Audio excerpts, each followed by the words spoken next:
पर आईएएस और पीसीएस की प्रिपरेशन करने के दृष्टिकोण से आपके सिलेबस की विषय वस्तु जो कि जीएस पेपर थर्ड में आती है साइंस एंड टेक।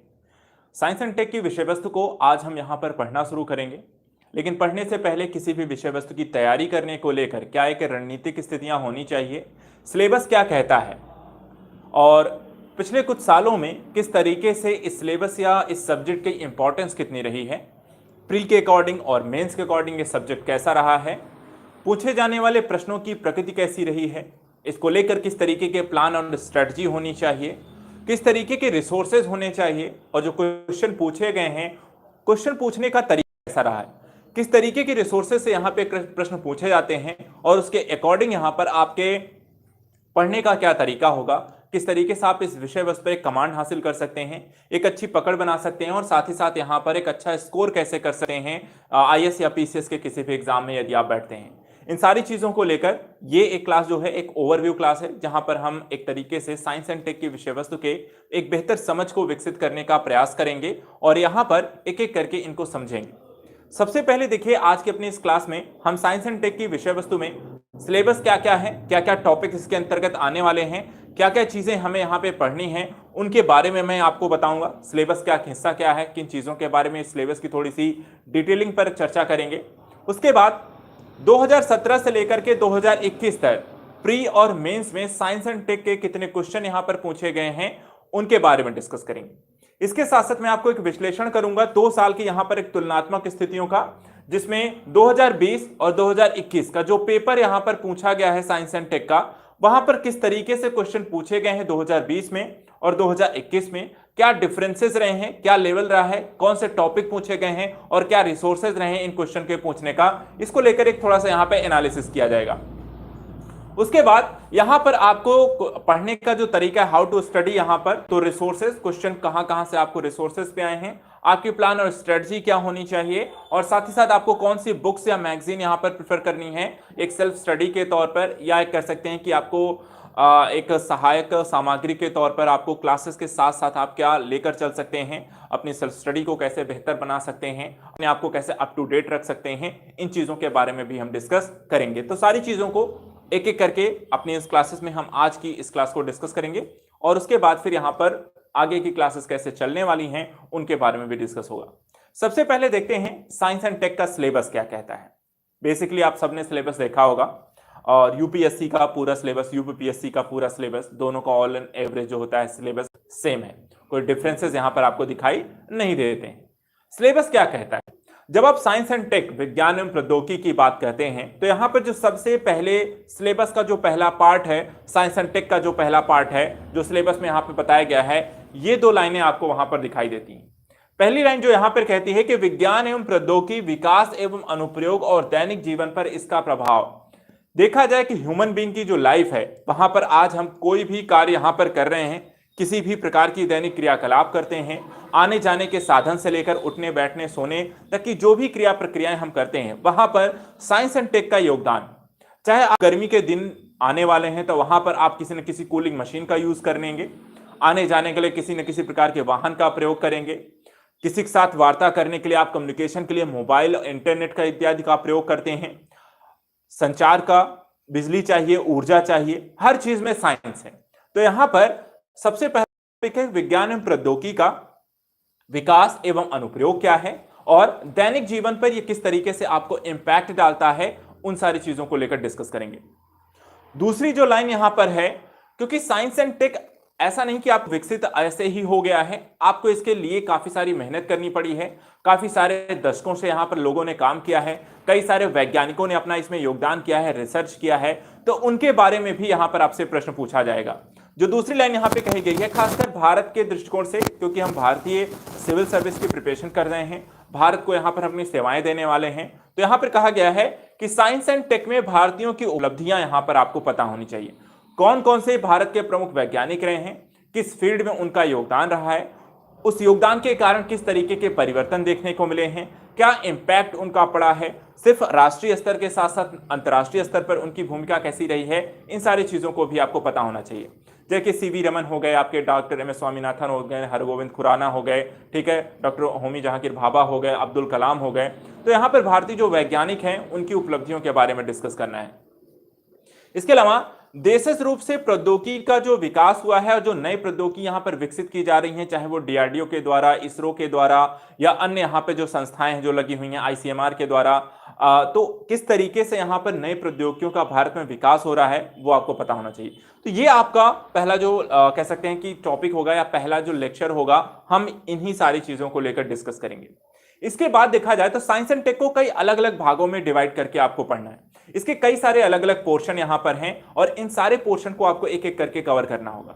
क्वेश्चन अगर देखा जाए तो पिछले 4-5 सालों के अगर आप क्वेश्चन देखेंगे, हर एक टॉपिक से कोई ना कोई प्रश्न यहां पर पूछा गया। ऐसा कोई टॉपिक नहीं है जहां से पिछले कई सालों के प्रश्नों में आपसे क्वेश्चन नहीं आए हैं। इसलिए आपको हर एक टॉपिक को अच्छे से पढ़ना चाहिए। हाँ, ये जरूर है कि साइंस एंड टेक के कुछ ऐसी कह सकते हैं चैप्टर हैं जो काफी इंपॉर्टेंट है, जहां पर काफी सारे क्वेश्चन आपको पूछे जाते हैं और मोस्टली आपको कम से कम हर साल नहीं तो हर दूसरे साल वहां से क्वेश्चन आते ही आते हैं। इसलिए ऐसे जो टॉपिक हैं वो आपको पढ़ा होना चाहिए। कौन कौन से टॉपिक हैं, तो इसमें देखिए सबसे पहला यहां पर है आपका जैव प्रौद्योगिकी, जिसे हम कहते हैं बायोटेक्नोलॉजी। बायोटेक्नोलॉजी के अंतर्गत देखा जाए तो थोड़ी सी बायोलॉजी और बायोलॉजी के साथ जिस तरीके से इसमें प्रौद्योगिकी का समावेश हुआ है तो उसी को बोला जाता है बायोटेक्नोलॉजी। और इस बायोटेक्नोलॉजी का किस तरीके से हम उपयोग करते हैं, किस तरीके से इसने मानव सभ्यता पर क्या इसका प्रभाव पड़ा है, इसमें मानव के साथ साथ पशुओं के विकास को लेकर किस तरीके से काम किया जा रहा है, पशुओं के साथ साथ कृषि की प्रौद्योगिकी के विकसित करने को लेकर, अनाजों के लेकर, किसानों की सहायता करने को लेकर, कृषि फसलों को लेकर किस तरीके से इनका योगदान रहा है, स्वास्थ्य चिकित्सा इत्यादि के क्षेत्र में इनका क्या योगदान रहा है, ये सारी चीजें बायोटेक के अंतर्गत हम पढ़ने वाले हैं, जिसका प्रभाव ह्यूमन और साथ साथ एग्रीकल्चर और इसके साथ साथ एनिमल पर यहाँ पे बायोटेक्नोलॉजी का क्या यूज है, किस तरीके की प्रौद्योगिकियों का विकास हुआ है, किस तरीके से ये उन पर प्रभाव पड़ा है। और इसके साथ साथ हमेशा देखिए कोई भी जब प्रौद्योगिकी आती है तो उसके दो पहलू हैं। एक होता है जहां पर वो आपको फायदा पहुंचाती है, लेकिन दूसरे साथ आपको कुछ क्वेश्चन मार्क क्रिएट किए जाते हैं।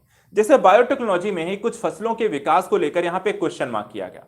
कौन से, जैसे कि आपने सुना होगा जीएम क्रॉप फसलें, जो जेनेटिकली मॉडिफाइड फसलें हैं, उसको लेकर क्वेश्चन यहाँ पर होता है। उसमें एथिकल क्वेश्चन भी आते हैं कि क्या जीएम क्रॉप फसलों को यहाँ पे मान्यता देनी चाहिए। इसको लेकर मेंस में भी क्वेश्चन पूछा गया और प्री में भी पूछे गए। तो यहां पर इस तरीके के भी क्वेश्चन, थोड़े से एथिकल इश्यूज भी हम यहां पर डिस्कस करेंगे। सिर्फ साइंस ही नहीं पढ़ेंगे, साइंस के साथ साथ थोड़ा सा यहां पर एनवायरमेंटल इश्यूज भी पढ़ेंगे, थोड़ा सा हम इसमें एथिक्स को भी इन्वॉल्व करेंगे, थोड़ा सा हम इसमें आपको जो होती है एग्रीकल्चर के टॉपिक्स को भी इंक्लूड करेंगे। तो देखा जाए साइंस के साथ साथ आपको थोड़ा सा मल्टी सब्जेक्ट की नॉलेज भी यहां पर आपको प्राप्त होगी, जिसमें हम एनवायरमेंट, एग्रीकल्चर और आपके एथिक्स जैसे विषयों को भी हम यहां पर अलग अलग विषयों में, टॉपिक्स में हम यहां पे चर्चा करके उस पॉइंट्स को भी समझेंगे। अर्थात किसी भी टॉपिक को पढ़ने का जो तरीका है हमारा, साइंस एंड टेक को जो कवर करने का तरीका होगा, वो आपको कह सकते हैं कि मल्टीपर्पज होगा, जो कई अलग अलग बिंदुओं को, आयामों को कवरेज के साथ हम उस टॉपिक को कंप्लीट करेंगे। जैव प्रौद्योगिकी के साथ साथ यहां पर अगला जो टॉपिक है सूचना एवं संचार प्रौद्योगिकी। जैसे कि वर्तमान समय में हम यहां पे करंट्स के टॉपिक को भी इसमें इन्वॉल्व करेंगे। अब सूचना एवं संचार प्रौद्योगिकी में एक टॉपिक आपको लगातार सुनने को न्यूज़पेपर्स में, न्यूज में सुनने को मिला होगा कि 5G टेक्नोलॉजी आने वाली है ना। 5G टेक्नोलॉजी क्या है? अभी हम 4G टेक्नोलॉजी यूज कर रहे हैं, मोबाइल कम्युनिकेशन है के लिए यूज करते हैं। किस तरीके से संचार सूचना प्रौद्योगिकी का प्रयोग होता है, इसका लाभ क्या है, नुकसान क्या है, कौन कौन सी इसके लिए तकनीकियां प्रयोग की गई हैं, किस तरीके से ये ह्यूमन बींग्स को प्रोवाइड कराई जाती है, किस तरीके के नुकसान और फायदे इसको लेकर क्या हैं। एनवायरमेंटल इश्यूज भी कई बार क्रिएट किए जाते हैं कि जो ब्रॉडबैंड यहाँ पर आपको ब्रॉडबैंड यहाँ पे प्रोवाइड कराए जाते हैं, उसके कारण कई बार ये 5G टेक्नोलॉजी है जिसका एनवायरमेंटलिस्ट जो हैं वो आपको थोड़ा सा विरोध करते हैं कि इसके कारण जो होती है, जो आपको बर्ड्स होती हैं उनकी जो संख्या है, जो एनवायरमेंटल इश्यूज है उस पर एक नेगेटिव इंपैक्ट पड़ता है, इसकी अनुमति नहीं दी जानी चाहिए। तो यहाँ पर फिर से एक मुद्दा आता है एनवायरमेंटल को लेकर, एथिक्स को लेकर, सूचना संचार को लेकर, विकास को लेकर। तो इस तरह के मुद्दे जो आएंगे और हम वहां पर सूचना एवं संचार प्रौद्योगिकी के अंतर्गत पढ़ने वाले हैं। अगला आता है अंतरिक्ष प्रौद्योगिकी। अंतरिक्ष प्रौद्योगिकी को लेकर इससे जुड़ी संस्थाओं के बारे में, जैसे इसरो है उसके बारे में पढ़ेंगे, किस तरीके की संस्था है, किस तरीके के योगदान है। उसके अलावा फिर हम अंतरिक्ष के बारे में, अलग अलग कक्षाओं के बारे में पढ़ेंगे। एलईओ कक्षा क्या होती है, एमईओ क्या होती है, जो सूर्य तुल्यकालिक, एसटीओ जैसी से जीईओ, आपकी अलग अलग जो कक्षाएं होती हैं अंतरिक्ष में, जहां पर आपके उपग्रह स्थापित किए जाते हैं, उन उपग्रहों के क्या क्या प्रकार होते हैं, किस तरीके की सेवाओं के लिए उनको स्थापित किया जाता है, किन कक्षा में स्थापित किया जाता है, किस प्रकार की सेवाएं इनके द्वारा प्रोवाइड कराई जाती हैं। इसके अलावा अंतरिक्ष प्रौद्योगिकी को लेकर यहाँ पे अंतरिक्ष सुरक्षा जैसे मुद्दे कैसे आते हैं, उसको लेकर क्या यहाँ पे प्रयोग होता है, भारत सरकार की इसको लेकर किस तरह की अंतरिक्ष को लेकर क्या योजनाएं इसमें शामिल हैं, उन टॉपिक्स को डिस्कस किया जाएगा। तो अंतरिक्ष प्रौद्योगिकी के अलग अलग टॉपिक्स को भी हम यहाँ पर देख देंगे, स्टडी करेंगे। इसके अलावा अंतरिक्ष सुरक्षा को लेकर भी मुद्दे इसमें जुड़ जाते हैं, क्योंकि जिस तरीके के युद्ध इत्यादि की स्थितियां डेवलप हुई हैं, जिस तरीके के आपके वर्तमान समय में घटनाक्रम डेवलप हुई हैं, कहा यह जाता है कि जो अगर किसी भी देश के साथ एक युद्ध की स्थिति डेवलप होती है तो न सिर्फ आप जल, थल और नभ में यहाँ पर अच्छे होने चाहिए, बल्कि साथ साथ आपको अंतरिक्ष के स्तर पर भी आपको मजबूत होना चाहिए। तो किस तरीके से अंतरिक्ष प्रौद्योगिकी में भारत की स्थिति क्या है, इसके अलावा वो किस तरीके से अपनी सुरक्षा को सुनिश्चित करने का प्रयास कर रहा है, इन सारे टॉपिक्स को हम इन अंतरिक्ष प्रौद्योगिकी के चैप्टर में डिस्कस करेंगे। इसके अलावा आता है नैनो प्रौद्योगिकी। नैनो प्रौद्योगिकी का जो टॉपिक है वो देखा जाए ओवरऑल पर्सपेक्टिव की, नैनो का मतलब होता है एक छोटे से छोटा कण जिसके माध्यम से हम बड़ी से बड़ी विषय वस्तु को यहां पर हम एक नैनो आकार में चेंज करके उसका उपयोग कर सकते हैं। क्योंकि आगे आने वाले समय में कहा जाता है कि जिस तरीके की प्रौद्योगिकी का विकास हो रहा है, जिस तरीके से लोगों का डेटा डेवलप हो रहा है, जिस तरीके से हमें यहाँ पे प्रौद्योगिकी विकास विकसित हुई है, हमें इन चीज़ों को कन्वर्ट करना होगा सबसे छोटे आकार में एक बड़ी सी बड़ी यहाँ पे नॉलेज को कह सकते हैं डिस्ट्रीब्यूट करने या उसको एकत्रित करने या उसको संग्रहण करने को लेकर। तो किस तरीके की नैनो टेक्नोलॉजी काम करती है, इसको लेकर अब तक क्या क्या विकास हुआ है, भारत में यहाँ पर किस तरीके से प्रयोग होता है, किन किन क्षेत्रों में हम नैनो टेक्नोलॉजी का प्रयोग कर सकते हैं, इसके क्या फायदे हैं, इसके क्या नुकसान हैं, किस तरीके की यहाँ पे चुनौतियां हैं, भारत सरकार की इसमें क्या योजनाएं हैं, ये सारे टॉपिक्स हम नैनो टेक्नोलॉजी पढ़ेंगे। इसके अलावा रक्षा प्रौद्योगिकी पढ़ेंगे। रक्षा प्रौद्योगिकी में डीआरडीओ की यहाँ पर भूमिका प्रमुख रूप से देखी जाएगी। उनके द्वारा जो विकसित यहाँ पर मिसाइलें हैं, टैंक हैं और अन्य प्रकार के युद्ध पोत हैं, इन सारी चीजों की जो टेक्नोलॉजी है वो कैसी है, उससे किस तरीके से भारत की सुरक्षा प्रौद्योगिकी वहां पर विकसित हुई है, इसको लेकर भारत सरकार की अन्य क्या योजनाएं हैं, रक्षा औद्योगिक गलियारों का विकास यहाँ किया जा रहा है और उसके अन्य प्रकार के जो इम्पैक्ट हैं भारत का राष्ट्रीय और अंतर्राष्ट्रीय स्तर पर उसके सहयोगिक स्थितियों के बारे में हम रक्षा प्रौद्योगिकी में डिस्कस करेंगे। इसके अलावा कंप्यूटर और रोबोटिक्स के माध्यम से हम किस तरीके से वर्तमान समय में जो घटनाक्रम स्थितियां हैं, जो सूचना संचार प्रौद्योगिकियां हैं, विभिन्न क्षेत्रों में इनका उपयोग कैसे किया जा सकता है, इनकी सुरक्षा को कैसे मजबूत बनाया जाता है, हैकिंग जैसे जो प्रक्रियाएं होती हैं उनको रोकने को लेकर क्या प्रक्रियाएं हैं। इसके अलावा अतिचालकता है एक टॉपिक, इसी के अंतर्गत पढ़ेंगे। स्वास्थ्य यहाँ पर एक इंपॉर्टेंट टॉपिक है। स्वास्थ्य के अंतर्गत अगर हम देखा जाए तो यहाँ पर आपको वर्तमान समय जैसे आपने देखा जो प्रॉब्लम एक क्रिएट होती है, प्रॉब्लम यहाँ पर देखा जाए तो कोविड-19 का एक इम्पैक्ट आता है और कोविड-19 के इम्पैक्ट के कारण यहाँ पर जिस तरीके की पिछले 2 साल में एक महामारी की स्थितियां, पैराडेमिक और एंडेमिक की स्थितियां आपको डेवलप होती हुई दिखाई देती हैं, उन सारे टॉपिक्स को पढ़ेंगे। वायरस क्या होते हैं, उनके कारण किस तरह की बीमारियां हैं, स्वास्थ्य को लेकर भारत सरकार की योजनाएं इसके अंतर्गत आती हैं, कौन कौन सी यहाँ पर आपको विजन या कार्यक्रम रखे गए हैं, बजट इसको लेकर क्या कहता है, कोविड के यहाँ पर अलग अलग क्षेत्रों में क्या क्या प्रभाव रहे हैं, उनके इम्पैक्ट को भी हम यहाँ पर देखेंगे स्वास्थ्य के लक्षणों के तौर पर। इसके अलावा बौद्धिक संपदा अधिकार के अंतर्गत जीआई टैग, कॉपीराइट्स क्या होते हैं, इसके अलावा पेटेंट क्या होते हैं, अंतर्राष्ट्रीय इसको लेकर क्या कानून बनाया गया है, भारत के अंतर्गत यहाँ बौद्धिक संपदा अधिकारों को सुरक्षित लेकर क्या क्या कानून हैं, उनको पढ़ाएंगे। और एट द लास्ट यहाँ पर ऊर्जा प्रौद्योगिकी के बारे में डिस्कस करेंगे, जो भारत में विभिन्न प्रकार की ऊर्जा स्रोत हैं, थर्मल हो गई, चाहे आपके कोयला हो गई या फिर आपको ऊर्जा, पवन ऊर्जा हो गई, सोलर ऊर्जा हो गई, तो इसको लेकर किस तरीके के प्रौद्योगिकियों का प्रयोग किया जाता है, उनसे जुड़ी सारी प्रक्रियागत स्थितियों के बारे में डिस्कस करेंगे। तो ये आपका सिलेबस है जो मैं बताना चाह रहा था शॉर्ट फॉर्म में। बाकी इनकी डिटेलिंग ही हम अगले कुछ क्लासेस जब स्टार्ट करेंगे तो इन्हीं चैप्टर्स को एक एक करके डिटेल से पढ़ेंगे, इनके सभी टॉपिक्स को कवरेज करेंगे और साथ ही साथ यहाँ पर इन टॉपिक्स से रिलेटेड जो करंट होगा उसको भी यहाँ पर डिस्कस करेंगे। तो ये आपका सिलेबस का हिस्सा। सिलेबस यहाँ पर क्या कहता है, क्या क्या हमें पढ़ना है, वो मैंने आपको बता दिया। अब बात आती है कि साइंस एंड टेक कितना इंपॉर्टेंट है, कितना इंपॉर्टेंट है, कितने क्वेश्चन पूछे जाते हैं, पिछले 5 सालों की स्थितियां क्या रही हैं, प्री को लेकर यहां पर साइंस एंड टेक कितना इंपॉर्टेंट है और साथ ही साथ मेंस में जीएस पेपर 3 में ये कितने क्वेश्चन यहां पर इससे पूछे जा रहे हैं और उसका यहां पर कितना परसेंटेज क्या है और हम कितना यहां पर उसे इंपैक्टफुल बना सकते हैं यदि यहां पर हमारी कमांड अच्छी हो जाती है। तो सबसे पहले बात करते हैं प्री के क्वेश्चंस की।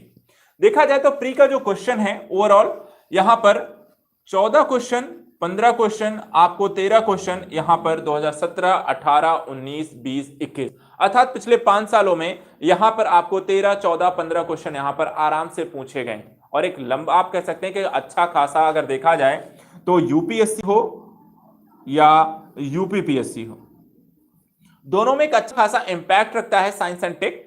साइंस एंड टेक को देखिए स्टार्टिंग जब इस सिलेबस को हिस्सा इसे बनाया गया था, इसे मेंस की विषय वस्तु के तौर पे रखा गया था, लेकिन जिस तरीके से साइंस एंड टेक का विकास हुआ, जिस तरीके से साइंस एंड टेक का अलग अलग क्षेत्रों प्रयोग होना प्रारंभ हुआ, उसके कारण यहां पर जिस तरीके से करंट के टॉपिक डेवलप हुए, ये एक इंपॉर्टेंट टॉपिक बन गया आपके प्री का भी। और इसके कारण प्री में यहां पर पिछले 4-5 सालों में एक बड़ा इंपैक्ट साइंस एंड टेक का बढ़ा है और यहां पर उससे पूछे जाने वाले क्वेश्चन की जो प्रकृति रही है वो भी देखा जाए 10 से 15% या 20% तक यहां पर साइंस एंड टेक के क्वेश्चन आपके प्री के पेपर में एक अपना इंपैक्ट रखते हैं। 15-20% एक बड़ा इंपैक्ट है किसी भी पेपर के लिए, ठीक है। तो अगर हम 10 से 20% मानकर चलिए, ठीक है, क्योंकि यूपीपीएससी में क्वेश्चन थोड़े से ज्यादा हैं तो वहां पर इसका परसेंटेज तो यहां पे थोड़ा सा कम हो जाता है। साइंस एंड टेक का सिर्फ मैं बात कर रहा हूं, अगर आप इसमें जनरल साइंस के भी क्वेश्चन जोड़ देंगे तो और भी ज्यादा हो जाता है, लेकिन हम यहाँ साइंस एंड टेक की सिर्फ बात कर रहे हैं। तो लेकिन यूपीएससी की बात करें तो यहाँ पे इनका परसेंटेज, क्योंकि क्वेश्चन कम रहते हैं तो यहाँ पे इनका परसेंटेज थोड़ा सा बढ़ जाता है और ये 15 से 18% तक होता है। तो यूपीएससी और यूपीपीएससी में अगर देखा जाए तो ओवरऑल अगर देखें तो 10 से 20% के बीच यहां पर साइंस एंड टेक के क्वेश्चन आपको प्री में पूछे जा रहे हैं। अब बात करते हैं मेंस में कितने क्वेश्चन पूछे जाते हैं। तो मेंस में आपको बताने से पहले मैं ओवरऑल एक प्रोस्पेक्टिव आपको बता दूं। देखिए जीएस पेपर आपका थर्ड है, ठीक है, जीएस पेपर थर्ड जो है आपका सामान्य जन का जीएस पेपर जो थर्ड आपको बात करते हैं, जीएस पेपर थर्ड में आपके टोटल कितने पेपर टॉपिक होते हैं? 5 सब्जेक्ट आते हैं। कौन कौन से? तो यहां पर आपकी इंडियन इकोनॉमी आती है, एनवायरमेंट है, साइंस एंड टेक है, डिजास्टर मैनेजमेंट है और इंटरनल सिक्योरिटी है। 5 टॉपिक आते हैं और इन 5 टॉपिक को मिलाकर टोटल क्वेश्चन कितने आते हैं? 20 क्वेश्चन आते हैं। और इन 20 क्वेश्चन में अब यहां पे परसेंटेज आप समझिएगा, 20 क्वेश्चन में 5 टॉपिक हैं, ठीक है। अब 5 टॉपिक में देखिए मेंस में कितने क्वेश्चन साइंस एंड टेक से सिर्फ पूछे जा रहे हैं। तो 2017-18 में जहां पर यहां पर 3-3 क्वेश्चन आपको पूछे गए, वहीं पर 19, 20, 21 में यहां पर क्वेश्चन 4-4 पूछे गए। तो 4 के हिसाब से अगर यहां पर हम इसे 4 निकाल देते हैं तो करीब आपका 20% हिस्सा है। कितना? 20% हिस्सा आपके जीएस पेपर थर्ड में भी यहां पर साइंस एंड टेक का आता है। तो ओवरऑल चाहे आपका प्री देख लीजिए और चाहे आपका मेंस देख लीजिए, दोनों में साइंस एंड टेक की जो इंपॉर्टेंस है वो आराम से आपको 10 से 20% है, आपको प्री में क्वालिफाई करने के लिए भी और मेंस में भी क्वालिफाई करने के लिए। इसलिए आपकी जो पकड़ है साइंस एंड टेक को लेकर अगर आपकी कमजोर है, यदि आपको समझ में नहीं आती है, तो यहां पर आप इस पर कमांड हासिल करने की कोशिश कीजिए, क्योंकि ये सब्जेक्ट आपको प्री और मेंस दोनों में एक इंपैक्टफुल यहां पर नंबर दिला सकता है और आपके क्वालिफाई होने के चांसेस या आपको अगले स्टेज तक पहुंचाने के में एक बड़ा रोल यहां पर साइंस एंड टेक का हो सकता है। इसलिए इस सब्जेक्ट को दरकिनार मत करिएगा।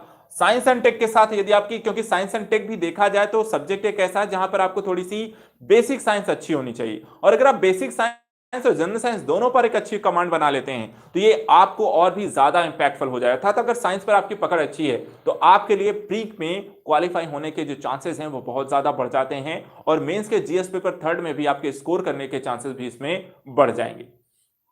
अब देखिए यहां पर ये तो क्वेश्चन है प्रीवियस ईयर में कितना पूछा गया है, परसेंटेज वाइज क्या है, पिछले साल 5 साल में यहां पर किस तरीके से प्री और मेंस में ये अपनी जगह रखते हैं। अब मैं आपको थोड़ा सा विश्लेषण, 10 साल का विश्लेषण तो नहीं, लेकिन मैं आपको 2 साल का यहां पर क्वेश्चन पेपर का एक विश्लेषण यहां पर आपको समझाता हूं। 2020 का यहां पर एक पेपर है और 2021 का ये पेपर है। इन दोनों ही पेपर में जो क्वेश्चन आपको साइंस एंड टेक का पूछा गया उसका तरीका क्या है, टॉपिक्स कहां से पूछे गए हैं और वो क्वेश्चन क्यों पूछे गए हैं, ये भी मैं आपको यहां पर समझा देता हूं। सबसे पहले देखिए यहां पर 2021 का भी रखते हैं, क्योंकि अभी जस्ट आपका पेपर हुआ है तो थोड़ा सा आपको रिमाइंड होगा, अभी थोड़ा सा पेपर आपको याद भी होगा। 2020 का शायद उतना नहीं आपको क्लियर होगा, लेकिन मैं तुलनात्मक तौर पे वो भी आपको समझा देता हूं। 2021 का जो पेपर आया, आपको देखिए क्वेश्चन जो पूछे गए यहां पे पब्लिक हेल्थ से, केमिस्ट्री से, फिजिक्स से। पब्लिक हेल्थ से जो क्वेश्चन पूछे गए, आपको पता है क्यों पूछे गए? क्योंकि कोविड-19 के एक इंपैक्ट के कारण जिस तरीके से एक एनवायरनमेंट क्रिएट हुआ था, जिस तरीके से उसका मानव स्वास्थ्य पर जिस तरीके से प्रभाव पड़ा था, उसको जिस तरीके से उसने नुकसान पहुंचाया था, तो बीमारी के टाइप्स क्या हैं, किसके कारण वहां पर हुआ, किस बॉडी या पार्ट को यहां पे प्रभावित करता है, सरकार की उसकी योजनाएं लेकर के आई हैं, इसी के साथ साथ यहां पर केमिस्ट्री को देखिए, केमिस्ट्री में क्योंकि वैक्सीन को बनाया जाना था, वैक्सीन डेवलप की जानी थी, और वैक्सीन को जो होती है केमिस्ट्री का एक सब्जेक्ट आता है, जहां पर जिसमें भी अलग अलग सॉल्यूशंस को यहां पर लेकर के उसको बायोटेक के माध्यम से जीवाणु या विषाणु जो है उसके कंपोनेंट्स को समझ करके उसके अकॉर्डिंग यहां पर चीजों को डेवलप करते हैं। तो यहां पर केमिस्ट्री के भी क्वेश्चन आपको इसमें डेवलप होते हुए दिखाई देते हैं। तो 2021 का जो क्वेश्चन था वो कहीं ना कहीं कोविड-19 के एक वैश्विक स्तर पर जो प्रभाव पड़ा उसका एक इंपॉर्टेंट एस्पेक्ट आपको दिखाई देता है कि करंट जो कंटेम्प्रेरी इश्यूज हैं वहां पर पब्लिक हेल्थ और केमिस्ट्री से रिलेटेड क्वेश्चन आपको ज्यादा पूछे गए। इन दोनों को ही मिलाकर करीब 8 क्वेश्चन यहां पर आपको पूछे गए थे। ठीक है, कितने? करीब 8 क्वेश्चन आपको यहां पर इससे रिलेटेड पूछे गए। इसके अलावा फिजिक्स के भी क्वेश्चन आपको पूछे गए। दूसरी चीज, यहीं पर अगर हम 2020 के बाद जाते हैं, 2020 में भी देखें तो बायोटेक यहां पर जैव प्रौद्योगिकी से क्वेश्चन आपको ज्यादातर पूछे गए। उसके बाद सूचना एवं संचार प्रौद्योगिकी का टॉपिक यहां पर आपसे क्वेश्चन के रूप में पूछा गया, और फिजिक्स से रिलेटेड भी क्वेश्चन आपको इसमें देखने को मिले हैं। तो देखा जाए तो बायोटेक और सूचना संचार प्रौद्योगिकी जहां पर 2020 के लिए इंपॉर्टेंट थे, वहीं 2021 में आपको स्वास्थ्य वाला जो चैप्टर था वो यहां पर आपको इंपॉर्टेंट हो जाता है, और केमिस्ट्री और फिजिक्स से रिलेटेड यहां पर, और साथ साथ यहां पर बायोटेक से रिलेटेड आपको रिसर्च डेवलपमेंट को लेकर आपको क्वेश्चन इसमें पूछे गए। तो देखा जाए 2020-21 का जो आपके क्वेश्चन पेपर आए हुए हैं वहां पर ज्यादातर जो क्वेश्चन आपको है वो biotech, public health, chemistry, ICT और फिजिक्स को लेकर के इंपॉर्टेंट आपको टॉपिक, आपकी पकड़ जो होती है पूछे गए क्वेश्चन से। अब यहां पर एक चीज मैं आपको बता दूं, ये टॉपिक है जहां से ये क्वेश्चन पूछे गए क्यों? क्योंकि उस समय वो हाईलाइटेड थे, वैसा कुछ वहां पर उस समय चल रहा था, एक एनवायरनमेंट ऐसा डेवलप था, एक समस्या ऐसी आई हुई थी जिसके कारण ये टॉपिक काफी इंपॉर्टेंट है, उससे जुड़े हर एक पहलू से रिलेटेड उन्होंने क्वेश्चन पूछे। अब इन क्वेश्चन में पूछने का तरीका क्या था मैं वो भी बता दूं। क्या ये क्वेश्चन थ्योरेटिकल बेसिस थे या नॉन थ्योरेटिकल बेसिस थे, करंट बेसिस थे या बुक्स रिलेटेड थे, ठीक है, फैक्ट रिलेटेड थे या फिर यहां पर ज्यादातर स्टेटमेंट रिलेटेड थे। तो देखिए यहां पे जो क्वेश्चन 2020 में 21 का जो क्वेश्चन आपसे पूछे गए हैं, ज्यादातर जो क्वेश्चन यहां पर आपको पूछे गए हैं वो थ्योरेटिकल बेसिस क्वेश्चन अच्छे खासे पूछे गए। ठीक है, करीब 6 क्वेश्चन है, 6 क्वेश्चन, एक बड़ा इंपैक्ट यहां पर देखिए। तो थ्योरी के लिए आपकी यहां पर कहने का मतलब कि आपका बेसिक जो कॉन्सेप्ट है वो क्लियर होने चाहिए। थ्योरेटिकल में यही होता है कि आपकी जरूरी नहीं है कि आप सिर्फ करंट पढ़ के रह जाएं, आपके बेसिक कॉन्सेप्ट यहां पर क्लियर होने चाहिए, नहीं तो आप इस तरह के क्वेश्चन को क्लियर नहीं कर पाएंगे, फंस जाएंगे और आसान से क्वेश्चन आप गलत करके चले आएंगे।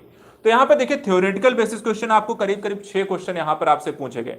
इसी तरीके से नॉन थ्योरेटिकल बेसिस, थोड़े से फैक्चुअल बेसिस, कंटेम्प्रेरी जो इश्यूज हैं वहां पर भी नॉन थ्योरेटिकल क्वेश्चन भी यहां पर आपको 5 पूछे गए। तो ओवरऑल बैलेंस उन्होंने बना के रखा हुआ था, 6 और 5 का एक अच्छा खासा रिसोर्स यहां पर आपको देखने को मिलता है। और इसी तरीके से अगर हम 2020 की तुलना करें, 2021 से अगर आप तुलना करते हुए पाए जाते हैं तो ज्यादातर 2020 के जो क्वेश्चन थे वो कंटेम्प्रेरी इश्यूज थे वहां पर, अर्थात कि पिछले 2-4 सालों में जो भी क्वेश्चन आपको एक करंट ओरिएंटेड के कारण चर्चा का विषय बना रहा, उन 2-4 सालों के क्वेश्चन या टॉपिक्स के आधार बनाकर 2020 में क्वेश्चन पूछे गए। अब एक चीज ध्यान रखिए, बेसिकली जो आप करंट पढ़ते हैं वो मोस्टली हम सिर्फ 1.5 साल का पढ़ते हैं, लेकिन कई बार यहां पर खासकर यूपीएससी जो करता है, यूपीएससी में जो क्वेश्चन आपसे पूछे गए कई बार वो उन्होंने ऐसे क्वेश्चन पूछे हैं जो कि 2-3 साल पुराने रहे, 2-3 साल पुराने टॉपिक्स पर भी उन्होंने यहां पर क्वेश्चन पूछा है। इसीलिए इसे हम करंट नहीं से क्या कहते हैं, कंटेम्प्रेरी इश्यूज, अर्थात समकालीन, अर्थात पिछले 2-4 सालों में जो आपके टॉपिक हाईलाइटेड रहे वहां से वो क्वेश्चन पूछ लेते हैं। अब ऐसे क्वेश्चन देखिए हम यहां पर बेसिकली ऐसे ज्यादा क्वेश्चन तो नहीं होते हैं, लेकिन जैसे अगर आपको करंट में 6 क्वेश्चन पूछे गए हैं तो 6 में से हो सकता है कि इस साल के 2 ही 4 क्वेश्चन होंगे और 1-2 क्वेश्चन जो होंगे पिछले 2-3 सालों से रिलेटेड वो पूछ लेते हैं कंटेम्प्रेरी के तहत। तो यहां पर आपकी पकड़ जो होती है कई बार ऐसे विषयों पर करंट पे कमांड, थ्योरेटिकल बेसिस अच्छी पकड़ के साथ साथ पिछले कुछ सालों पर एक रिवीजन बेसिस होना चाहिए। लेकिन अब ऐसा भी नहीं है कि क्या पूछ लेगा, इसलिए हम ऐसे 1-2 क्वेश्चन को छोड़ भी सकते हैं कि ठीक है नहीं आ रहा तो कोई बहुत बड़ा इशू नहीं है। लेकिन अगर हमें साइंस एंड टेक के 10 क्वेश्चन पूछे गए, 15 क्वेश्चन पूछे गए, तो 15 में से कम मैं 12 तो कर लूं, 10 तो कर लूं, 11 तो कर लूं। 1-2 क्वेश्चन नहीं भी आया, 2-3 साल पुराना है तो छोड़ भी सकते हैं। लेकिन जो यहां पर क्योंकि नॉलेज आपको पता होना चाहिए कि आपको पूछा क्या जा सकता है, इसलिए सभी तरीके के विश्लेषण मैं कर देता हूं। तो यहां पे कंटेम्प्रेरी बेस्ड आपको क्वेश्चन पूछे गए। अब इसके बाद देखिए क्वेश्चन की प्रकृति कैसी रही, नेचर कैसा रहा है, किस तरीके के टाइप्स ऑफ क्वेश्चन यहां पर पूछे गए हैं। तो देखिए क्वेश्चन वन लाइनर आपसे पूछे गए जो ज्यादातर यूपीपीएससी के अगर क्वेश्चन को देखें तो वहां पर ज्यादातर वन लाइनर क्वेश्चन है और कुछ आपके स्टेटमेंट वाइज हैं। लेकिन ठीक इससे उलट अगर हम देखें यूपीएससी की अगर हम बात करें, यूपीएससी ने काफी सारे क्वेश्चन यहां पर स्टेटमेंट बेस्ड यहां पर मल्टीपल चॉइस क्वेश्चन यहां पर पूछे हैं, जिन्होंने काफी सारे क्वेश्चन आपको ऑप्शंस में दे दिए और उसके बाद उन्होंने कहा सही कूट का चयन करिए और उस तरीके से कह सकते हैं कि थोड़ा सा आपको किसी भी विषय वस्तु की एक अच्छी पकड़, डिटेल नॉलेज और डीप नॉलेज होनी चाहिए और उसके सभी तरीके का एक अच्छा कवरेज होना चाहिए। इस तरीके के क्वेश्चन में यहां पे आदमी तभी यहां पर फंसता है। यूपीएससी जो क्वेश्चन पूछ रहा है वो आपको थोड़ा सा ज्यादा टाइम टेकिंग होता है, एग्जॉस्टेड होता है, आपकी नॉलेज को यहां पर चेक करता है और आपकी नॉलेज किस लेवल की है वो यहां पर अच्छी पकड़ होनी चाहिए। अन्यथा ऐसे क्वेश्चन में आप फंस सकते हैं। 4 स्टेटमेंट है तो हो सकता है 2 के बारे में पता हो, 3 के बारे में पता हो, चौथा ना पता हो, या फिर 2 के पता है 2 के बारे में नहीं पता, या पूरा क्वेश्चन ही में भी आपको ना पता हो। तो यहां पर ऐसी चीजों में थोड़ा सा यहां पर स्टेटमेंट बेस्ड क्वेश्चन ज्यादातर आपको पूछे जाता है। और ये ऐसा नहीं कि आपको इसी साल पूछा गया है, 2020 में भी कामोबेश ऐसी ही स्थिति यहां पर थी कि आपको 2020 और 21 में यूपीएससी जी के जो क्वेश्चन है, खासकर आपके साइंस एंड टेक से रिलेटेड जो क्वेश्चन है वो ज्यादातर स्टेटमेंट बेस्ड क्वेश्चन है। वहीं यूपीपीएससी की अगर बात करें तो वो ज्यादातर क्वेश्चन वो वन लाइनर पूछते हैं। ऐसा भी नहीं है कि यूपीएससी वन लाइनर नहीं पूछता है, पूछता वो भी है, लेकिन वहां पर एवरेज आपका कम रहता है, परसेंटेज आपका कम रहता है। ठीक उसी तरह जैसे यूपीपीएससी जो होता है वो भी स्टेटमेंट बेस्ड क्वेश्चन पूछती है, लेकिन यहां पर थोड़े से कम पूछती है। लेकिन दोनों में ओवरऑल देखें तो यही थोड़ा सा आपको डिफरेंस यहां पर दिखाई देता है, जो कि एक एनालिसिस आपको इसमें दिखाई देता है 2020-21 का। ये आपको हर साल कुछ ऐसा ही होगा। ठीक है, ये समझ में आया। एक 2020 और 21 के जो एनालिसिस है, किस तरीके के पेपर्स हैं, किस तरीके क्वेश्चंस हैं, किस तरीके का यहां पर डेवलपमेंट है, क्या आधार हैं, कहां से पूछ रहा है, कितने टाइप से हो रहा है। अब एक सारे क्वेश्चन के मैं आपको एक रिसोर्सेज बताता हूं, इन्होंने क्वेश्चन पूछे कहां से। ठीक है, एक होता है कि चलिए मैंने बुक पढ़ ली, ठीक है, आपने कोचिंग कोई ज्वाइन कर ली, आपने कोई क्लासेस यहां पे अटेंड कर ली, या कोई बुक मैंने आपको बता दी, आपने वहां से पढ़ाई कर ली, तो क्या वो काफी होगा? नहीं होता है। इन्होंने जो क्वेश्चन पूछे 2020-21 का ही मैं बताऊं, तो इनका जो रिसोर्स था क्वेश्चन पूछने का, इन क्वेश्चंस में काफी सारे जो क्वेश्चन थे, ठीक है, उन्होंने जैसे थ्योरेटिकल बेसिस उन्होंने क्वेश्चन पूछे, उसके लिए ठीक है, आपके पास आपने बुक पढ़ी है, थ्योरी कवर हो जाएगी, कोई इशू नहीं था। थ्योरी आप आसानी से कवर कर लोगे, यहां पर थ्योरी बेसिस क्वेश्चन को बुक से आपके कवर हो जाएंगे, नो डाउट। लेकिन आपको पता है जो बुक आपको पढ़ रहे हैं, बेसिकली वो बुक कई बार 1 साल 2 साल पुरानी छपी हुई होती है। उनमें कोई करंट की जितनी भी डेवलपमेंट होती हैं, जितने रिसर्च पेपर आए होते हैं, जितने भी कंटेंट डेवलप होते हैं, वो उसमें ऐड नहीं होता है। और इसके कारण अगर आप सिर्फ बुक्स पर निर्भर हैं तो यही क्वेश्चन जो आपको नॉन थ्योरेटिकल होंगे, कंटेम्प्रेरीज क्वेश्चन होंगे, करंट अफेयर्स के क्वेश्चन होंगे, वो आपको यहां पर पता नहीं चलेंगे, आप उसके लिए तैयार नहीं रहेंगे और आप वहां पर वो क्वेश्चन छोड़ कर आएंगे। तो इसके लिए करना क्या है? अब देखिए, इन्होंने क्वेश्चन जो पूछे न्यूज़पेपर से आए हुए आर्टिकल से क्वेश्चन इन्होंने पूछे हैं, और साथ ही साथ साइंस एंड टेक से रिलेटेड जो भी न्यूज आई है, सरकार के द्वारा कोई घोषणा की गई है, किसी फर्म के द्वारा कोई खोज की गई है, किसी साइंस मैगजीन कोई जर्नल छपा है, वहां से क्वेश्चन आई है। तो साइंस मैगजीन में कोई भी यहाँ पे जर्नल आया हुआ है किसी रिसर्च को लेकर, किसी मैगजीन, किसी भी यहाँ पर किसी भी साइंस इंस्टीट्यूट के द्वारा कोई यहाँ पर रिसर्च की गई है, उससे रिलेटेड हैं, वहां से भी इन्होंने क्वेश्चन पूछे। करंट को इश्यूज को लेकर यहां पर उनके द्वारा क्वेश्चन पूछे गए, सरकार की कोई योजना यहां पर लेकर आई, बजट में कोई यहां पर बजट इत्यादि को पारित किया गया, किसी प्रकार के नए संशोधन या कानून इत्यादि बनाए गए, तो वहां पर आपको इसमें भी क्वेश्चन पूछे गए। तो newspaper, science magazine, current topics और साथ ही साथ बुक्स, ये सारी चीजें आपको साथ में लेकर चलनी पड़ेंगी, तब जाकर यहां पर आपको ये जो theoretical, contemporaries, non theory, current topic, ये सब आपका कवर होगा। आप एक चीज लेकर चलोगे तो साइंस एंड टेक के सारे जो टॉपिक हैं ये आपके कवर नहीं होने वाले, मैं पहले बता देता हूं। साइंस एंड टेक बहुत ज्यादा कुछ, दोनों चीजों का एक मिक्सअप है। जैसा मैंने आपको बताया, थ्योरेटिकल बेसिस भी क्वेश्चन है जिसके लिए बुक चाहिए, कंटेम्प्रेरीज भी क्वेश्चन है जिसके लिए आपको करंट पर, न्यूज़पेपर पर, मैगजीन पर आपको पढ़ना पड़ेगा। अन्यथा की स्थिति में ये आपकी तैयारी यहां पर अच्छी साइंस एंड टेक की नहीं होगी। आप इसे दरकिनार नहीं कर सकते हैं, क्योंकि यहां पर मैंने परसेंटेज पहले ही बता दिया, ये प्री में भी इंपॉर्टेंट है और मेंस में भी इंपॉर्टेंट है, तो आप इसे दरकिनार करके आगे नहीं बढ़ सकते हैं, ये आपके सिलेक्शन होने के चांसेस को ही कम करेगा। अब यहां पर चलिए बात कर लेते हैं, चलिए अगर ये यहां से रिसोर्सेज हैं तो मुझे पढ़ना क्या चाहिए, मैं आपको ये भी बता दूं, और एट द लास्ट फिर हम डिस्कस करेंगे आपकी हमारी स्ट्रेटजी क्या होगी, किस तरीके से हम पढ़ने वाले हैं, क्या क्या यहाँ पर तरीका क्या होगा, इन क्लासेस में किस तरीके के बेनिफिशियल्स आपको ऐड किए जा रहे हैं और इसका फायदा आपको कैसे मिलेगा। सबसे पहले बात करते हैं बुक्स की। नोट भी आप कर लीजिएगा, अगर आपके पास बुक्स ये नहीं है तो आप इसे खरीद भी लीजिएगा, ठीक है, क्योंकि वहां पर आपको पढ़ने में समझने में आसानी होगी। सबसे पहले देखिए, बुक्स की बात करें तो करंट को जो साइंस एंड टेक है, इसमें साइंस एंड टेक जो होता है ये एडवांस साइंस है, ठीक है, ये क्या है, एक एडवांस साइंस है। जनरल जो साइंस है, जो बेसिक साइंस है, उसके लिए भी मैं आपको बुक बता देता हूं और साथ ही साथ यहां पर आपको एडवांस साइंस के लिए भी यहां पर बुक बता देता हूं। तो देखिए, बुक्स आपको दोनों तरीके की लेनी है। बेसिक साइंस को कवर करने के लिए यहां पर आप दो बुक्स हैं, दो में से कोई भी एक प्रिफर कर सकते हैं। बेसिक साइंस के लिए एक आती है लूसेंट की, ठीक है, सामान्य विज्ञान के नाम से एक बुक आती है, आप वो ले सकते हैं बेसिक साइंस को कवर करने के लिए, जिसमें फिजिक्स, केमिस्ट्री और बायो आती है, ठीक है। कौन सी लेनी है, लूसेंट ले सकते हैं, सामान्य विज्ञान लूसेंट की आती है। या फिर परीक्षा वाणी की आती है, परीक्षा वाणी की दो बुक आती हैं, एक बुक आती है जीव विज्ञान की अलग आती है, ठीक है, बायोलॉजी की यहां पर परीक्षा वाणी में अलग बुक आती है, और यहां पर जो आपकी फिजिक्स की भौतिक और रसायन विज्ञान की यहां पर एक ही बुक आती है। तो टोटल दो बुक यहां पर परीक्षा वाणी की आती हैं। या तो आप परीक्षा वाणी की ये बुक, दोनों बुक ले लीजिए, बायोलॉजी की आती है और फिजिक्स केमिस्ट्री की एक बुक आती है, तो ये दोनों बुक आप ले सकते हैं। या फिर आप लूसेंट की सिर्फ सामान्य विज्ञान की ले लीजिए, उसमें फिजिक्स केमिस्ट्री बायो तीनों ही होता है। तो बेसिक साइंस यहां पर जरूर आपको पढ़ी होनी चाहिए, बेसिक कॉन्सेप्ट आपको क्लियर होने चाहिए, एक बुक यहां पर बेसिक कवरेज के लिए। दूसरा जो हम पढ़ेंगे, जो साइंस एंड टेक पढ़ेंगे, जो एडवांस साइंस हम यहां पर पढ़ने जा रहे हैं, साइंस एंड टेक्नोलॉजी को कवर अप करने के लिए आपको रवि अग्रहरि की बुक आती है। रवि अग्रहरि की बुक बहुत अच्छी है साइंस एंड टेक के फील्ड को लेकर, ध्यान रखिएगा, ये बुक आप खरीद लीजिए अपने आसपास से, या फिर आप आजाद पब्लिकेशन से भी ले सकते हैं। रवि अग्रहरि की बुक यहां पर साइंस एंड टेक के लिए आप इस बुक को जरूर ले लीजिएगा। तो ये बेसिक और एडवांस साइंस को कवर करने के लिए दोनों ही चीजें, दोनों ही बुक्स, रिसोर्सेज मैंने आपको बता दिए, ये दोनों ही चीजें आपको करनी है। अब दूसरी चीज में आती है कि ठीक है, थ्योरी बेसिस तो चीजें हमारी क्लियर हो जाएंगी, एडवांस साइंस की हो या बेसिक साइंस की हो, लेकिन जो करंट के टॉपिक्स हैं इनका क्या होगा।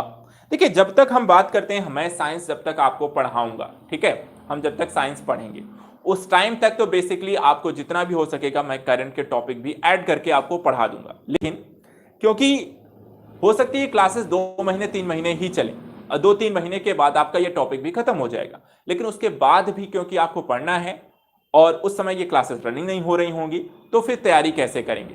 तो इसके लिए आपको क्या करना है, यदि आप न्यूज़पेपर पढ़ने की हैबिट है तो बहुत अच्छी बात है।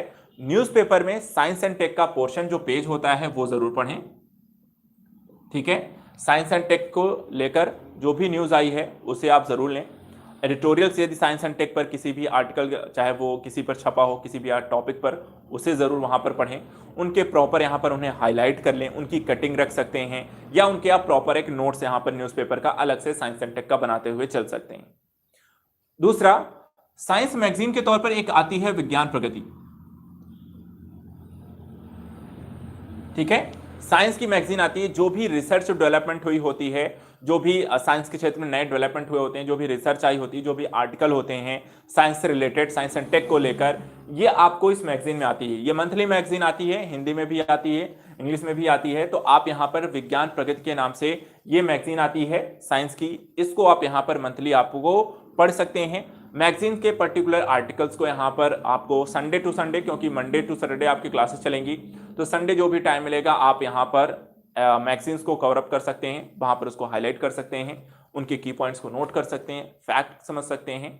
और इसके अलावा यदि और भी कुछ पढ़ना है, बेसिकली आपको न्यूज़पेपर और विज्ञान प्रगति मैगजीन से ज़्यादातर करंट आपका कवरेज हो जाएगा, बहुत कुछ आपको बचता है नहीं। लेकिन और भी करंट के यहाँ पे टॉपिक्स अगर आपको पढ़ने भी हैं तो मंथली कोई भी यहाँ पर एक करंट मैगजीन, चाहे वो लक्ष्य की आती है, परीक्षा मंथन लक्ष्य सीरीज आती है, या अन्य भी कोई भी जो मंथली मैगजीन आप पढ़ रहे होंगे करंट की, उनमें साइंस एंड टेक से रिलेटेड एक मंथ में जो भी डेवलपमेंट हुई होगी आप उसे वहां पर पढ़ सकते हैं, ठीक है। तो यहाँ पे कोई भी मंथली अन्य मैगजीन यहाँ पर करंट इश्यूज को कवर करने को लेकर आप वहां पर साइंस एंड टेक का जो पोर्शन है उस टॉपिक को वहां से आप कवर कर सकते हैं। ये सारी चीजें रिसोर्सेज देखा जाए, सब्जेक्ट एक ही है। अब ये है कि मैंने आपको बहुत सारी चीजें बता दी हैं पढ़ने के लिए, लेकिन जैसे मैंने बताया कि मैंने इसीलिए पहले विश्लेषण कर दिया कि आपको उन्होंने पूछा ही ऐसा है कि आपको अपने आप को तैयार भी उसी हिसाब से करना होगा। जब तक मैं हूं तब तक मैं पढ़ा भी दूंगा, लेकिन उसके बाद के लिए भी आपको अपने आप को प्रिपेयर करना पड़ेगा। तो इसलिए बेसिक साइंस के लिए परीक्षावाड़ी की बुक ले सकते हैं या लूसेंट में, दोनों में से कोई एक ही लेनी है, दोनों नहीं लेनी है। एडवांस साइंस में भी आप एक ही बुक लीजिए, रवि अग्रहरि की बुक ले लीजिए। न्यूज़पेपर डेली अगर पढ़ते हैं तो आप वहां पे आर्टिकल साइंस एंड टेक से रिलेटेड वहां पे जरूर पढ़ें। मैगजीन में आपकी विज्ञान प्रगति यहाँ पे मंथली मैगजीन आती है, और इसके अलावा भी अगर आप कोई भी करंट मैगजीन वहां पे पढ़ते हैं तो उसमें साइंस एंड टेक का पोर्शन आप कवर कर सकते हैं। इसके साथ साथ ऑनलाइन क्लासेस रेगुलर लीजिए, कॉन्सेप्ट को समझते चलिए, और जो भी चीजें बताई जा रही हैं, जो नोट्स बनाए जा रहे हैं, उनको वहां पर प्रॉपर लेकर चलना है। अब बात आती है कि हमारी जो क्लासेस हैं, जो आपकी रनिंग होंगी साइंस एंड टेक की, इनको लेकर एक क्या प्लान और क्या किस तरीके की स्ट्रेटजी होगी, किस तरीके से इनका रोल रहेगा, और आपको यहाँ पर ये क्लासेस जो होती हैं किस तरीके से फायदेमंद होंगी। सबसे पहली चीज, हम साइंस एंड टेक की डिटेल्स पर काम करेंगे। ठीक है, बेसिक चीजें यदि आपने पढ़ी हैं तो वहां पर अच्छी बात है, नहीं भी अगर वहां पर पढ़ी होंगी तो जितना उस टॉपिक से रिलेटेड यदि कोई कंटेंट आता है, टॉपिक आता है, तो उसकी यहां पर हम डिटेलिंग पर जरूर चर्चा करेंगे।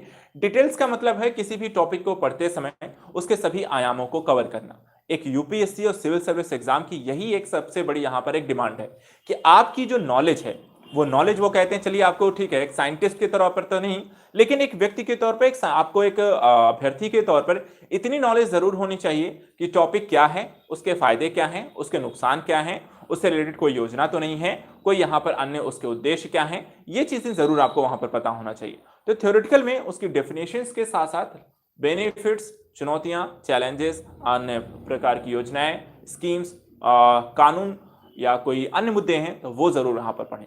तो हम यहाँ पर डिटेल्स से पढ़ेंगे, एक टॉपिक के अलग अलग माध्यम से उसका विश्लेषण करेंगे और सभी चीजों को कवरेज करके लेकर चलेंगे।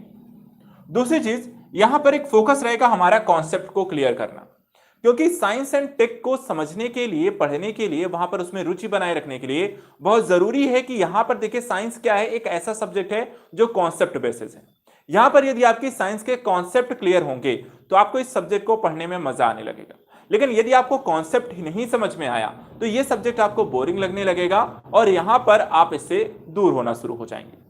ऐसे छात्र जो कि साइंस के फील्ड से रहे हैं उनके लिए सब्जेक्ट आसान रहता है, लेकिन आर्ट साइंस के स्टूडेंट जिन्होंने इसे छोड़ करके आर्ट साइड सुना था, उन बच्चों को भी अब साइंस पढ़नी पड़ रही है, और वो भी छोटी मोटी नहीं, साइंस एक एडवांस लेवल की भी साइंस यहां पर पढ़नी पड़ेगी। तो ऐसे छात्रों के लिए इसे आसान बनाकर, आसान शब्दों में समझाकर, एग्जाम्पल्स के माध्यम से कॉन्सेप्ट को क्लियर करते हुए हम इसे लेकर चलेंगे, ताकि चीजों को आसानी से आप तक पहुंचाई जा सके और इसे समझकर यहां पर इसे आगे लेकर हम बढ़ सकें। दूसरी यहां पर काम जो करना है, थ्योरेटिकल चीजों को लेकर जरूर चलना है। थ्योरी इसलिए क्योंकि क्वेश्चन वहां पर थ्योरेटिकल बेसिस, जैसे हमने कहा मेंस में भी और प्री में भी थ्योरी बेसिस क्वेश्चन पूछे गए हैं, इसलिए थ्योरी के सभी चीजों को हम साथ में लेकर चलेंगे। नोट्स पर काम करना है, नोट्स ऐसे जरूर होने चाहिए क्योंकि यहीं पर नोट्स सबसे इंपॉर्टेंट पहलू होगा। आप इन क्लासेस को करने के साथ साथ जो नोट्स आपको बनवाए जाएंगे, जो लिखाया जाएगा, जो प्रॉपर यहां पर नोट्स बनवाए जाएंगे, उन नोट्स को अच्छे से बनाइएगा, क्योंकि यही जो नोट्स हैं ये निचोड़ होगा आपको मैगजीन, अलग अलग मल्टी रिसोर्सेस का एक निचोड़ जो होगा वो आपके नोट्स बनने वाले हैं। एक रिसोर्सेस से पढ़ाया नहीं जाएगा, उसमें करंट क्वेश्चंस होंगे, उसमें विज्ञान प्रगति से रिलेटेड जो भी आर्टिकल आया होगा, जो कॉन्सेप्ट होगा, उसमें बुक्स से रिलेटेड जो कंटेंट होंगे, वो सारी चीजों को मैं आपके नोट्स में लेकर आऊंगा और उनको शॉर्ट बेसिस पे क्रमबद्ध तरीके से आपको लिखाया जाएगा। और उस नोट्स को यदि आपने अच्छे से एक बार बना लिया तो आपको फिर बाकी मल्टीपल रिसोर्सेज को कुछ समय तक के लिए भूल जाना है और सिर्फ आपको करंट बेसिस चीजों पर आपको फोकस हो जाना है, क्योंकि आपका जो नोट्स होगा वो प्रॉपर हर तरीके को यहां पे समावेशित करके हम इसे लेकर आपको पढ़ाया जाएगा। तो नोट्स यहां पर अच्छे बनने चाहिए। इसके अलावा आंसर राइटिंग पर भी काम करेंगे। देखिए बेसिकली अभी तक की मेरी जो क्लासेस होती हैं, अगर आपने पिछली मेरी क्लासेस की होंगी तो मैं आपको हर टॉपिक पढ़ाने के साथ साथ उस टॉपिक को, उस लेक्चर के समाप्त होने के बाद मैं आपको एक क्वेश्चन या दो क्वेश्चन आपको जनरल देता हूं, ठीक है, जो भी टॉपिक में पढ़ाता हूं। उसमें कई बार जो क्वेश्चन होते हैं आसान क्वेश्चन भी देता हूं ताकि आप एक लिखने का एक स्वभाव आपका डेवलप हो, और दूसरा क्वेश्चन में आपको थोड़ा हार्ड बेसिस देता हूं, थोड़ा सा प्रीवियस ईयर भी क्वेश्चन उसमें ऐड कर देता हूं, ताकि आप वहां पर अपने आपकी कह सकते हैं जो समझ है, जो एग्जाम की जो डिमांड है, उस डिमांड के अनुसार अपने आप को प्रिपेयर कर सकें। तो आंसर राइटिंग के लिए मैं आपको क्वेश्चन देता हूं।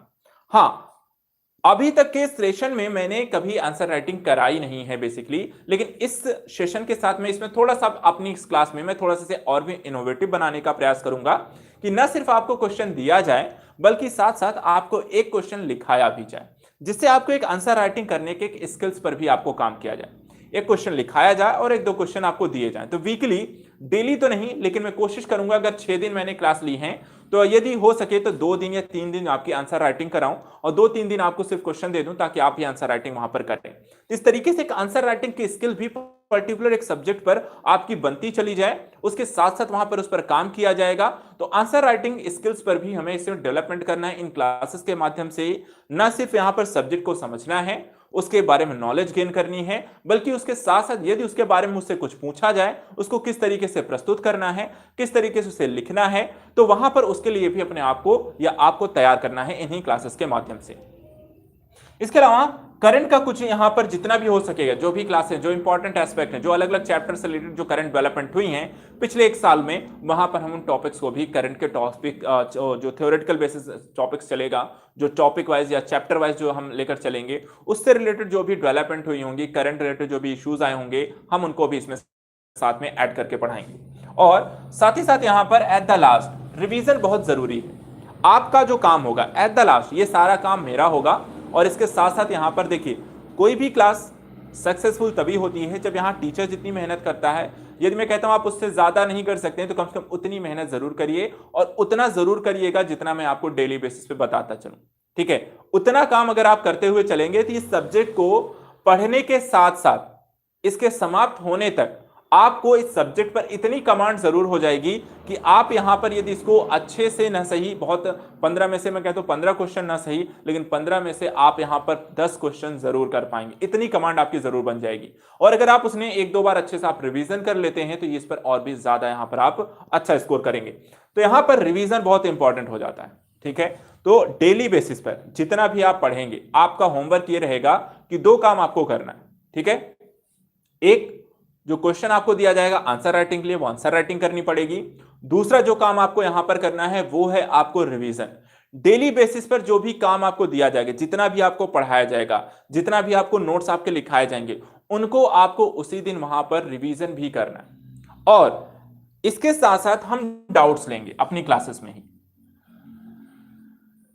देखिए, डाउट्स 2 तरीके के हो सकते हैं। बेसिकली एक डाउट्स हो सकता है जो आपको क्लास के दौरान ही हो, जैसे मैं कोई टॉपिक आपको समझा रहा हूं और टॉपिक समझाते हुए में भी कोई शब्द है वो आपको समझ में नहीं आया, या उसका मतलब आपको समझ में नहीं आया, या वो थ्योरी क्या कहना चाहती है वो आपको समझ नहीं आया, तो वो डाउट्स आपकी क्लास में आपको समझा दिए जाते हैं। कई बार ऐसा होता है कि चलिए क्लास में वो चीजें आपको एक बार समझ में आ जाती हैं, ठीक है, लेकिन जब आप उसे वापस रिवीजन करने बैठते हैं तो रिवीजन के दौरान वहां पर हो सकता है कि आप उन टॉपिक्स को नहीं समझ पाए।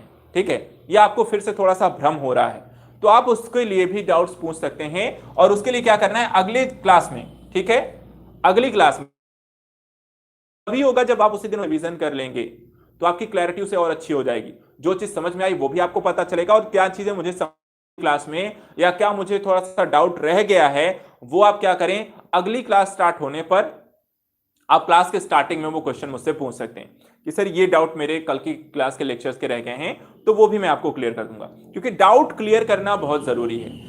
जितना मैंने कहा कि साइंस एंड टेक का जो विषय वस्तु है, जितनी आपकी समझ इस पर बेहतर रहेगी, उतना ही इसीलिए इसमें आपको पढ़ने की रुचि बनेगी और उतना ही आप इसमें अच्छा स्कोर करेंगे। तो ये काम आपका रहेगा। डाउट्स हम दोनों क्लियर करेंगे, क्लास के दौरान भी आप पूछ सकते हैं जो भी, अगर आपको कुछ चीज नहीं समझ में आई, और यदि मान लीजिए आपको क्लास के दौरान लगता है मुझे समझ में आ गया, तो एक बार जरूर शाम को बैठिए, रिवीजन करिए, और यदि कोई डाउट रह जाता है तो उसको नोट कर लीजिए, और अगली क्लास में जब स्टार्ट होगा अगले दिन की क्लास में, तो उन डाउट्स को आप स्टार्टिंग में ही पूछ लें कि सर ये डाउट मेरे रह गए हैं, तो उसको मैं वहां पर आपको समझा दूंगा। इस तरीके से हम अपनी क्लास को यहां पर एक ऐसी क्लास लेकर चलें जिसमें सब कुछ होगा। आपको डिटेल से पढ़ाया जाएगा, आपको कॉन्सेप्ट क्लियर किए जाएंगे, थ्योरेटिकल चीजों को साथ में लेकर चलेंगे, नोट्स यहां पे प्रॉपर बनवाए जाएंगे, आपकी आंसर राइटिंग स्किल्स को इंप्रूव किया जाएगा, आंसर राइटिंग कराई जाएगी, आपको करंट के बेसिस पे क्वेश्चन आपको दिए जाएंगे और वो भी पढ़ाया जाएगा, आपको रिवीजन यहां पर करना है और आपके डाउट्स भी क्लियर किए जाएंगे। अर्थात ऐसा कुछ भी नहीं रहेगा जो साइंस एंड टेक के फील्ड में यहां पर आपको परेशान करेगा। अर्थात ये जो क्लासेस हैं इनको करने के बाद साइंस एंड टेक के बेसिक, एडवांस और करंट कह सकते हैं कंप्लीट कवरेज आप तक पहुंचाया जाएगा, जिसमें आपको इस एग्जाम की प्रिपरेशन को लेकर साइंस एंड टेक की जितनी भी टेंशन होगी वो सारी मुझे यहां पर दूर करनी है। ठीक है, तो यहां पर आपकी क्लासेस कल से स्टार्ट करूंगा मैं। टाइम यहां पर 9 से 10:30 के बीच रहेगा, ध्यान रखिएगा। डेली यहां पर 9 बजे से लेकर आपको 10:30 की क्लास होगी। साइंस एंड टेक की 1.5 घंटे की आपकी क्लासेस रहेंगी। और कल से मैं आपका पहला जो चैप्टर है वो स्टार्ट करूंगा। आज जितनी सारी बातें बताई गई, यदि आपके पास बुक्स इत्यादि नहीं है तो वो जरूर ले लीजिएगा सभी लोग, ठीक है। बुक्स ले लीजिएगा, क्योंकि यहां पर जो चीजें मैंने आपको बताई हैं, पढ़ाई हैं, नोट्स बनवाए हैं, उसके साथ साथ यहां पर बुक्स को एक सहायक सामग्री के तौर पर आप जरूर यहां पर अच्छे से वहां पर पढ़ते चलेंगे। इससे आपकी नॉलेज यहां पर और भी बेहतर हो जाएगी। दूसरी जो चीज होती है साइंस एंड टेक की लैंग्वेज। देखिए यहां पे आम बोलचाल की भाषा में जो आप यूज करते हैं, साइंस एंड टेक की जो लैंग्वेज है वो थोड़ी सी टफ पड़ती है, ध्यान रखिएगा। साइंस एंड टेक की जो लैंग्वेज है, साइंटिफिक जो वर्ड्स आते हैं वो थोड़ी सी टफ पड़ती है, और उसे सही तरीके से लिखने के लिए, समझने के लिए भी आपको बुक्स चाहिए होंगी। इसलिए जो एडवांस लेवल की यहाँ पे रवि अग्रवाल जी की बुक बताई गई है वो जरूर ले लेना है। इससे आपकी साइंटिफिक जो लैंग्वेज है वो बेहतर हो जाएगी। आंसर राइटिंग के करते समय आपको इन्हीं साइंटिफिक लैंग्वेज और शब्दों का ही प्रयोग करना पड़ेगा। तो उनको किस तरीके से लिखा जाता है, क्योंकि कई बार आंसर राइटिंग में मैंने देखा है कि आप गलत तरीके से वर्तनी है या जो शब्द लिखते हैं वो गलत लिखते हैं। तो वहां पर सही तरीका क्या है किसी शब्द को लिखने का, वो भी आप बुक्स को जब पढ़ेंगे तो शब्दों को जरूर ध्यान से देखिएगा किस तरीके से यहां पर लिखा गया है, ताकि यहां पर आंसर राइटिंग में यदि आप गलत लिखते हैं, गलत उच्चारण करते हैं, तो इसका भी एक निगेटिव इंपैक्ट पड़ता है। यदि आप इंटरव्यू में जाते हैं, वहां पे साइंस एंड टेक का कोई क्वेश्चन पूछा जाता है और वहां पर उसे आप गलत तरीके से उच्चारण करते हैं या आंसर राइटिंग करते समय आप शब्दों गलत तरीके से लिखते हैं, तो वो भी वहां पर एक निगेटिव इंपैक्ट ही आपको लेकर आएगा।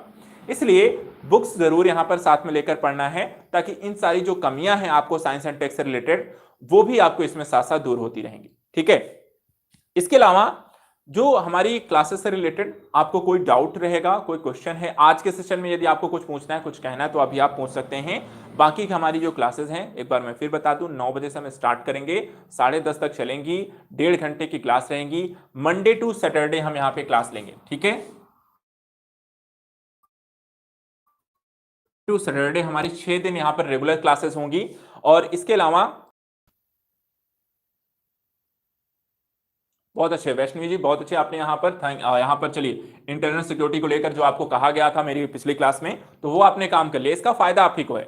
जो बच्चे जो बातें अगर मैं बताता चल रहा हूं, यदि आप उसे करते चलेंगे, सबसे ज्यादा जो बेनिफिट है वो आप ही को मिलना है। इसमें बेनिफिट्स हमारा जितना नहीं है, ये आपका है। अगर आपने वहां पे शॉर्ट नोट्स बना लिए, रिवीजन बना लिए, तो उसकी आपकी एक पकड़ और नोट्स वहां पर प्रॉपर बन गए, तब कभी भी संडे या वीकेंड या कभी छुट्टियां हो गई या कुछ गैप हो गया, तो उस दौरान आप उन सारी चीजों को अच्छे से पढ़ सकते हैं, रिवीजन कर सकते हैं, और आपकी सारी समस्याएं वहां पे समाधान। कम समय में तीव्र गति से रिवीजन, और एक बार पहले से 2 बार पढ़ लिया है तो वहां पर एक समझ ऑटोमेटिक विकसित हुई है, उसको वहां पर ज्यादा समय नहीं देना पड़ेगा उन सब्जेक्ट को, या वापस से नए सिरे से आपको स्टार्ट नहीं करना पड़ेगा। सबसे बड़ी जो कमियां होती हैं कई बार एज ए स्टूडेंट जो करते हैं बच्चे, मोस्टली बच्चे करते हैं कि चलिए बैच स्टार्ट हुआ, उन्होंने ज्वाइन कर लिया, ज्वाइन करने के बाद जब तक टीचर ने पढ़ाया तब तक वो सब्जेक्ट को पढ़ते हैं। जैसे ही टीचर ने फाइनली ये बोल दिया हाँ ये सब्जेक्ट खत्म हो गया, सिलेबस खत्म हो गया, अब नया चैप्टर स्टार्ट होगा, वो भी क्या करते हैं, उस टॉपिक को वैसे ही उसी समय उसे बंद करते हैं, अलमारी में उसे सजा देते हैं, और सजाने के बाद उसे भूल जाते हैं कि ऐसा कोई सब्जेक्ट भी था जिसे मुझे पढ़ना था। और उस पर काफी सारी धूल मिट्टी जब तक जम जाती है, जब कहीं सफाई का फिर से कार्यक्रम आता है और साल 2 साल वहां पर या फिर पूरा कोर्स कंप्लीट होता है, तब उसे वापस जाकर वो निकालते हैं, और तब तक वो सब्जेक्ट यहां पर एकदम से नया हो जाता है। कहने का मतलब जीरो हो जाता है, उस सब्जेक्ट की जो नॉलेज है आपकी वापस से जीरो हो जाती है और उसे फिर से शुरू से पढ़ना पड़ता है। तो ये जो कमी होती है ये नहीं करनी आपको। इस सब्जेक्ट को जो भी पढ़ाया जा रहा है, जब से भी जिस भी सब्जेक्ट के साथ आप जुड़ते हैं, आपका जो प्लान है वो जो मैं बता रहा हूं वैसा, जब फाइनली जाके सब्जेक्ट कंप्लीट, उसके यहाँ पर तब को फाइनल तो 3 बार आपका मेरे टॉपिक से है, इंपॉर्टेंट है या नहीं है, तो उसके बारे में आप वहां पर उस करंट के टॉपिक कोई डाउट है, कुछ पूछना है, कुछ कहना है, एक नोट्स यहां पर बना लीजिएगा, प्रॉपर कॉपी A4 साइज की ले लीजिएगा सभी लोग। कॉपी नहीं है तो यहां पर पेजेस खरीद लीजिएगा, A4 साइज के प्लेन यहां पर पेपर, व्हाइट पेपर ले लीजिएगा। और वहां पर साथ ही साथ देखिए एक चीज ध्यान रखिएगा, नोट्स बनाते समय ये काम जरूर सब लोग कर लीजिएगा। जो भी आप A4 साइज का पेपर, व्हाइट पेपर यहां पर लेंगे, आप लोग लाइन खींच लीजिए, आज ये काम कर लीजिएगा, ठीक है। जो भी मैं नोट्स लिखाऊंगा इसके बीच में रहेगा, इसके बीच में रहेगा, और यहां पर ये 2 बॉक्सेस हैं ये खाली रहेंगे, साइड में ये 2 बॉक्सेस हैं ये खाली रहेंगे, बीच में जो भी कंटेंट लिखाया जाएगा वो होगा। तो वीकली के लिए आज ये वाला सारा काम आप फिनिश कर लीजिएगा।